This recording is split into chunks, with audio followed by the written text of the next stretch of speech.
So this is a 1977 Star Explorer pinball machine. Some would debate whether to call this a pinball machine, but I'm not. It is a release for home use only. So there's no coin door or anything. There's just a push button to start it. It did come on these 4 legs. There are 4 there, but I've removed those. And I just kind of want to do a condition report. The sides are kind of sticky, like maybe nicotine residue. There is rust on the chrome, and the legs are black, but this trim is chrome. I think I would like to chrome the legs out. But this is what we have.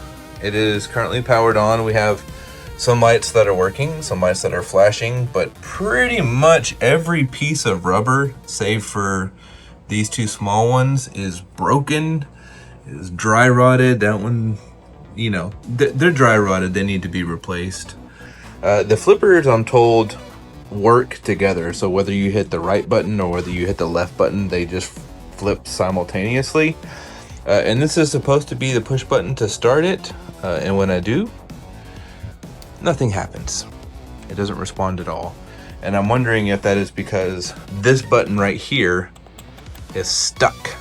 It is stuck in. So I wonder if that is interrupting signal flow to elsewhere in the board.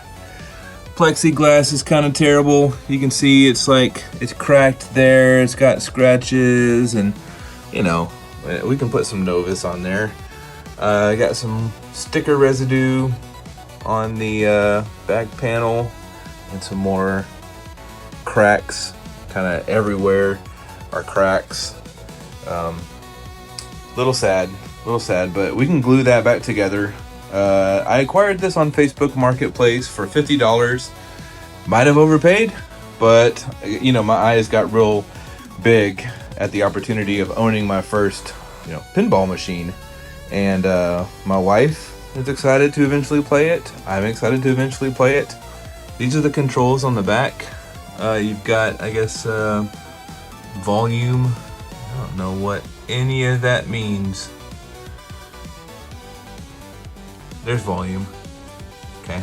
So, I guess the first thing I want to do is get access to this button, loosen it up, and then see if it changes any of the behavior of Star Explorer. 1977, same year that Star Wars came out, so I wonder if that was any kind of influence. Zap. Zap. All of the trim pieces are easily removed with simple Phillips screws. They're super thin and flimsy. I wasn't expecting that. I guess I was expecting something a little bit more robust, but yeah, terribly dirty underneath there. It might just be best to just cut a new piece of plexi for this, as long as none of it is like painted on. But yeah, let's remove this. Slide that off of there. And we can see there's some powder. Hopefully it's just residue of whatever this plastic stuff is, but yeah, there's some sort of powder in there. I wonder if any of this... Okay. That makes noise. That's pretty cool. I don't think... that is just hard as a rock. It broke as soon as I tried to put any kind of flimsy on it. There is a seller on eBay that sells a restoration kit for this. Comes with new rubbers, new ball. Hopefully these new flipper rubbers as well. We'll see, but I need to order one of those. Okay, there's a couple of Phillips screws on either side of this the back panel there, and then it just slides right up. But be careful because this graphic is super thin, fragile plexi, and mine's already in pretty bad shape. I don't want to get it any worse. But here's what we have here. It's a digital readout with some chips on it and some possibly burnt out LEDs. And then this array of a beefy transformer next to a speaker that might be blown, some potentiometer controls. This is the on-off switch, and the volume pot, which at least needs some deaux. It's got like a groove where it's wanting to rest. Wiring harness, which I assume comes from the Playfield, and it looks like I should be able to lift up the Playfield and see what happens here. With the glass out of the way, this middle piece right here just comes right up, and I was able to remove that. And I found the ball, which had gotten stuck kind of right here. I guess if someone was carrying it. So I went ahead and removed the screw, not the screw, but the button to see if that freed anything up. What does that say? Serial number eaten away by roaches, maybe? I hope not. And pushing this button, the only thing I can tell that it does is it gives me that number on the back panel. It changes that as I push it in and out, but that's it. So I can tell this one is supposed to have 2 screws, which makes sense. It's a momentary switch, the button is, but I'm not getting any activity pushing that. Nothing here is stopping it anymore. And if I hit the ball with a really rusty plunger, it goes around.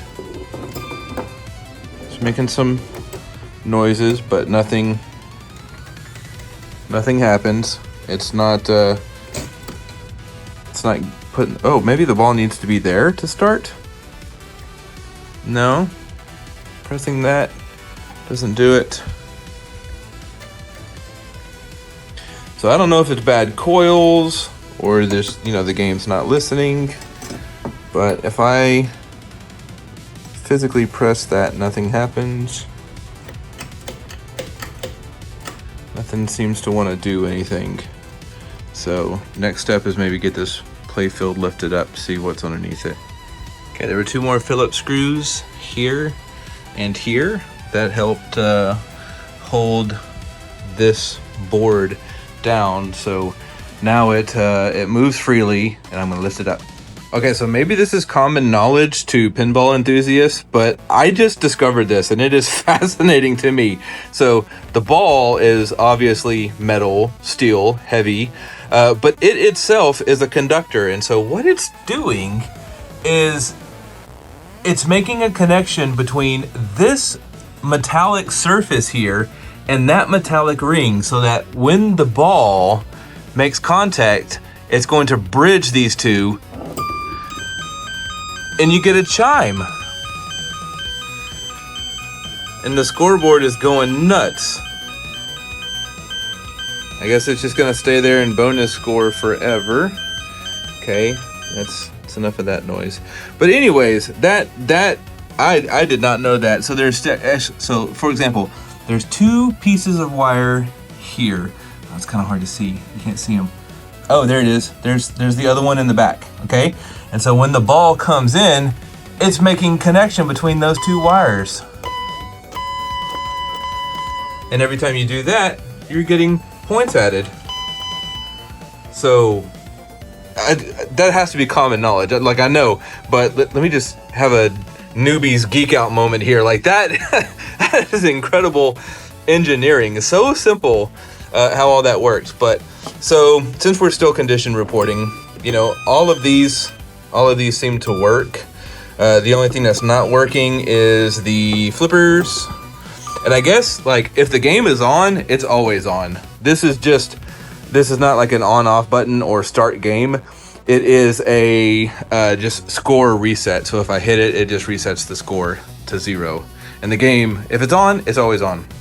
Now, the tilt mechanic. This is also ingenious because there's just like a ceiling fan pull string right here, except you don't pull it. You just make sure that it's not connected to, any of the other surfaces. Oh, that's terrible. But it will it'll tilt out if you were to, you know, move the machine, because it's got 2 leads here. And if this connects to the other side, and it might need to be cleaned. See, it got onto me for tilting. So, you know, of course, all these surfaces need to be hit with some deoxit and just clean so that they make good connection. But maybe, I don't know what's happening with the flippers. I have no idea. So if you're a pinball person and you would like to advise on what to look at the flippers, please be my guest. This coil, I don't know what initiates this coil for pushing the ball back up here. I don't know what needs to be in place for that to happen, but nothing seems to get it to move. So looking underneath the Playfield, where'd my ball go? Okay, I just don't want it rolling off the table. Looking underneath, you know, there's not a whole lot of components down here. Like each one of those little chimes is run off of a coil. They all seem to work. I don't know if they're supposed to like recoil and shoot the ball back, and they're not doing that. Maybe all of these coils need to be replaced. But in a dream world, what I would like to do is separate this flipper switch from that flipper switch, the missing one, so that you would have independent controls, which might mean installing another coil to get your flipper running. Yeah, I don't know. Oh, but they're linked, so they have like linkage between the two right there. Anyways, it's a fun thought. I'm sure it's possible. I'm sure no one wants to spend that amount of time on a $50 Star Explorer pinball game, but man, it sounds fun, so I still want to do it. If you have any advice, you know, let me know. Let me know in the comments, because I don't know what I'm doing here. Step 1, give everything a good scrub. Replace the rubbers, replace the bulbs, see what happens. But I don't even know how to begin diagnosing the coils or anything. I did label that, so I know which way is up. But yeah, thanks for watching.